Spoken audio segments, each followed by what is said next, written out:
श्री स्वामी समर्थ. आज आपण स्वामींसाठी सुंदर अशी कंठा टोपी आपली बनवून झाली आणि खूप सुंदर झाली, पाहू शकता.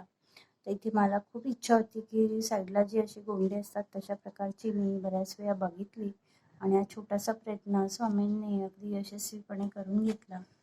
तर खूप छान झाली आणि स्वामींचा आवडता रंग केशरी आहे, तर त्यानुसार आपलं वस्त्र आणि कंठा टोपी झालेली आहे. पण अजून बरंचसं काम आहे, पण माझी खूप इच्छा होती की तुम्हा सर्वांसोबत हा आनंद शेअर करू. तर कशी वाटली नक्की सांगा. आवडल्यास श्री स्वामी समर्थ लिहायला विसरू नका. तर खूप सुंदर आणि खुलून दिसते स्वामींनाही केशरी रंग. तर आवडल्यास श्री स्वामी समर्थांचा जयघोष जरूर होऊन जाऊ द्या. श्री स्वामी समर्थ.